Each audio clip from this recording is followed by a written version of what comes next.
Henry Wadsworth Longfellow, Paul Revere's Ride, 1860. Listen, my children, and you shall hear of the midnight ride of Paul Revere.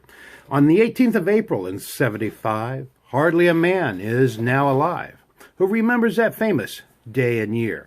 Now, he said to his friend, if the British march by land or by sea, from the town tonight, hang a lantern aloft in the belfry arch of the North Church Tower as a signal light.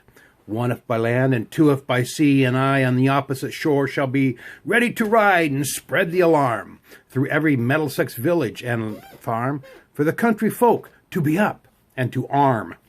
Then he said good night, and with muffled oar silently rowed to the Charleston shore, just as the moon rose over the bay where swinging wide at her moorings lay the Somerset, a British man of war, a phantom ship, with each mast and spar across the moon like a prison bar, a huge black hulk that was magnified by its own reflection in the tide.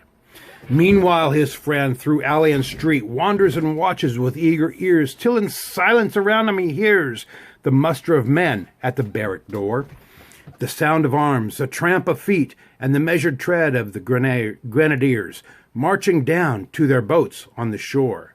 Then he climbed to the tower of the church, up the wooden stairs with a stealthy tread, to the belfry chamber overhead, and startled the pigeons from their perch of the sombre rafters that round him made masses and moving shapes of shade, by the trembling ladder, steep and tall, to the highest window in the wall, where he paused to listen and to look down, a moment on the roofs of the town, and the moonlight flowing over all.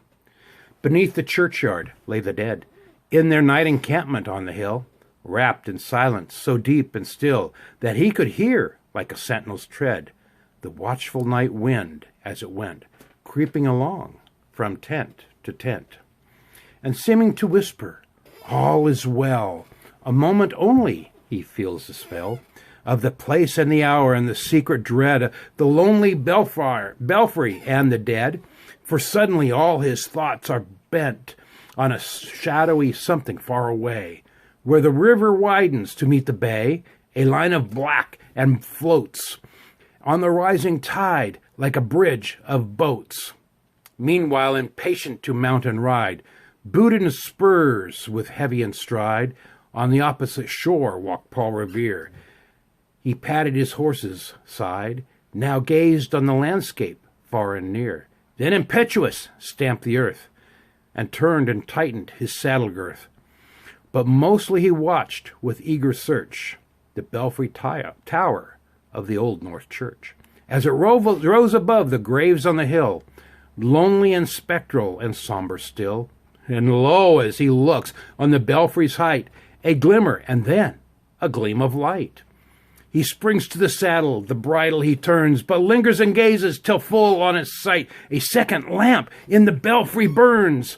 A hurry of hoofs in a village street, a shape in the moonlight, a bulk in the dark, and beneath from the pebbles of passing a spark, struck out by a steed that flies fearless and fleet. That was all. Yet through the gloom and the light, the fate of a nation was riding that night, and the spark struck out by that steed in his flight kindled the land into flame with its heat. He has left the village and mounted the steep, and beneath him, tranquil and broad and deep, is the mystic meeting of the ocean tides, and under the alders that skirt its edge, now soft on the sand, now loud on the ledge, is heard the tramp of his steed as he rides. Now it was 12 o'clock by the village clock when he crossed the bridge into Medford town. He heard the crowing of the cock and the barking of a farmer's dog, and felt the damp of the river fog that rises when the sun goes down. And it was 1 by the village clock when he galloped into Lexington. He saw the gilded weathercock swim in the moonlight as he passed, and the meeting-house windows, blank and bare, gaze at him with spectral stare, as if they already stood aghast upon the bloody work that they would all look upon. It was 2 by the village clock when he came to the bridge in Concord town. He heard the bleating of the flock and the twitter of the birds among the trees, and felt the breath of the morning breeze blowing over the meadows brown. And one was safe asleep in his bed, who at the bridge he would be the first to fall. who at that day he would be lying dead, pierced by a British musket ball. You know the rest in the books you have read, how British regulars fired and fled, how the farmers gave them ball for ball, chasing the redcoats down the lane from behind each fence and farmyard wall, then crossing the fields to emerge again under the trees at the turn of the road, and only pausing to fire and to load. So through the night rode Paul Revere, and so through the night went his cry of alarm to every Middlesex village and farm, a cry of defiance, not of fear, a voice in the darkness, a knock at the door, a word that shall echo forevermore. For born that night wind of the past, through all our history to the last, in the hour of darkness and the peril and need, the people awaken and listen to hear the whirring hoofbeats of that steed and the midnight message of Paul Revere. Thank you.